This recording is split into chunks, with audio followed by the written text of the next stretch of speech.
So it begins. Hi, and welcome to another episode of Hot Takes with me, the Silver Fox.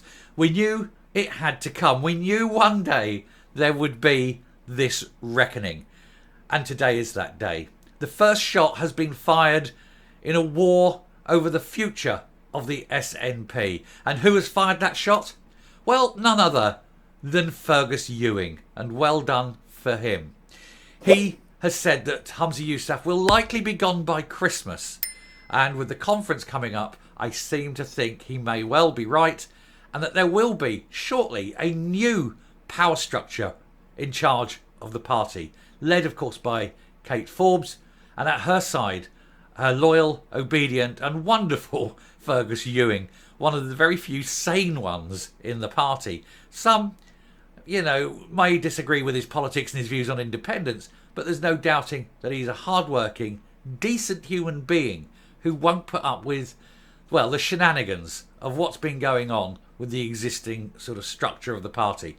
I think between the pair of them, they can change the party and hopefully with it improve the lives of people of Scotland everywhere, until such time at least, until there's a Holyrood election, and that they can all be voted out and told to return to where they came. It's going to be interesting. It's going to be popcorn TV, and it's going to be absolutely an electric conference in Aberdeen at the end of next week. And I, for one, will be watching every moment of it with enthusiasm. Let's be Team Ewing, Come on, Fergus, we're all behind you. Let's look at the story. Gone by Christmas. Humza Yousaf to be hit with the SNP revolt if polls don't change. And there's no sign that they're going to change. Fergus Ewing has said, we've seriously lost trust, and some urge a peace deal with fellow rebel Kate Forbes. Forbes in charge, Fergus at her side, roused all those mad people. The insane, the stupid, the indecent, degenerate people who currently run that party. If nothing else, it's got to be better. It's got to be better than what you've got. Even randomly, things have got to go better, haven't they? Vocal SNP rebels have told Humza Yousaf that without drastic change, he'll face a leadership revolt by Christmas.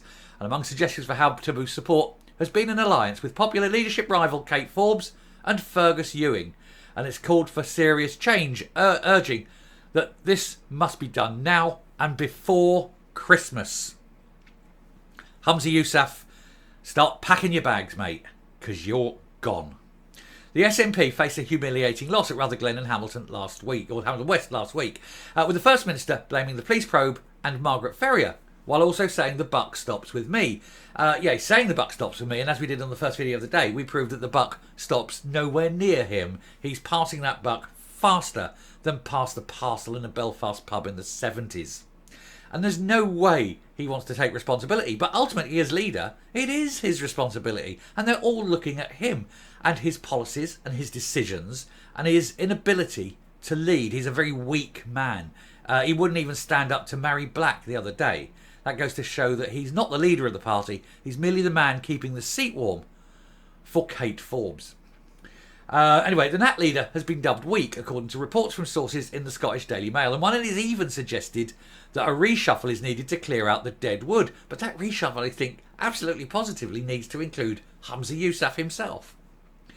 Mr Ewing said, Mr Yousaf must openly admit he's been wrong.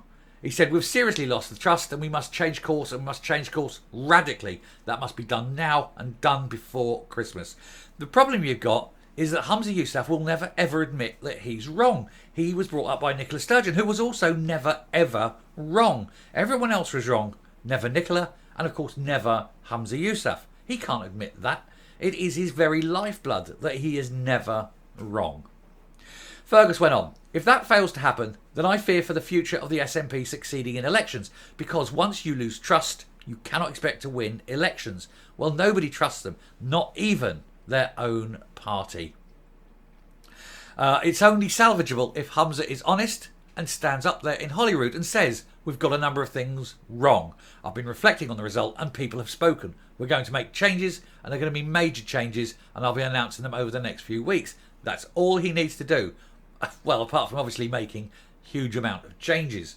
But I think the most important change for the SNP, if it wants to continue in its current form, is to admit that Humza Yousaf is not the leader, that he is weak, he's not able to exercise any kind of authority over his party. People look at him and just go, meh, and do what they like anyway. And it isn't just Mhairi Black; it's lots of them over his entire sort of 6 months in charge. And I used the word "in charge" quite inappropriately there. I hope you noticed. Anyway, Fergus said he may wish to change his team, for example, or have a reshuffle.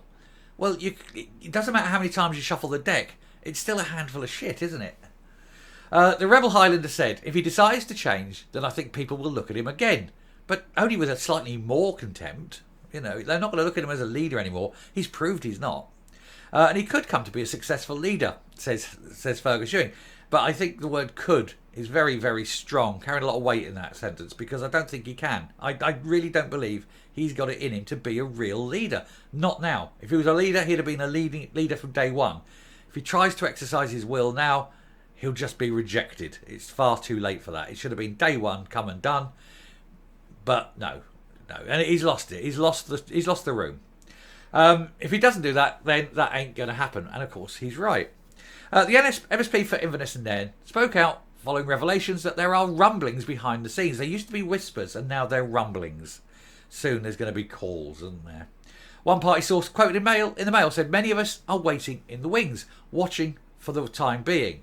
But there will be a mutiny if he does not change course soon. That's for sure. And after Rutherglen, he just looks weak." I would suggest he was weak before Rutherglen, but now he looks dead in the water. He's like a fish pulled out of the sea, isn't he? He's sitting there and he's like, gasping for air. Nothing's coming out. He's got nothing to say. Certainly got nothing to say on the Israeli-Palestine position. The silence there is absolutely deafening. He won't say that, what they did to that young girl is wrong. That's how bad and weak he is, because he doesn't want to upset the really important people in his life, the ones at his mosque. Doesn't care about the people of Scotland, but, the guys at the mosque may have a word with him, and he doesn't want that word because we know their words. One suggested that Mr Yousaf brokered a peace deal with Miss Forbes. She came a close second in the leadership vote and has been outspoken about her party's failings. Yeah, I mean, basically the only way you're going to get Forbes on board is by giving the Greens the old heave-ho, and he hasn't got the strength of character to tell the Greens to sod off. He hasn't, and that's it. So you're stuck with the Greens, and it's the Green government, of course. It's a Green government backed up with complacent leadership in the SNP, rather than anyone trying to sort of stand there and be in charge. And that's the problem they've got. He hasn't got the backbone, the spine, the balls, the cojones. He hasn't got it. In his latest interview response, the First Minister said, "The scale of the result shows that we have hard lessons to learn." Yeah, but lessons that you're incapable of learning because you're so weak. He says, "I'm determined we do so, because that is part and parcel of effective leadership." What the hell does he know about effective leadership? That's anathema to him. It's alien. It's something that happens to other people. Certainly not something that happens to Humza Yousaf. To rebuild trust with the voters who didn't come out for us last Thursday or have moved away from the SNP, says, "We have to understand how and why where trust has been lost." Well, trust has been lost in every single policy you've ever tried, because you don't ever listen. And Fergus Ewing has got it right. There has to be change. It has to be now. And if there isn't, Humza's gone by Christmas. And you've got a new leader in the shape of Kate Forbes. And beside her, standing tall, mighty and imperious, will be him. And he'll be the winner. And they won't be taking the whip off him then, or will they?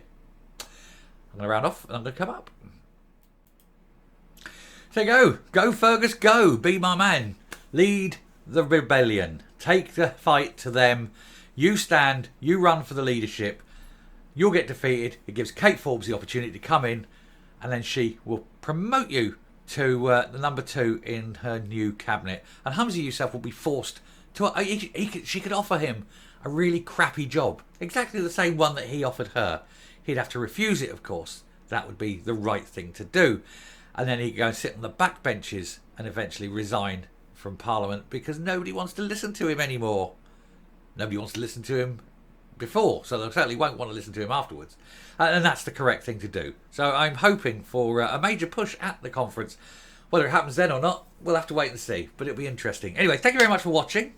Do hope this has been informative. Do please hit the subscribe button. Do please hit the like button. And definitely share the video. And until next time, stay safe, stay well.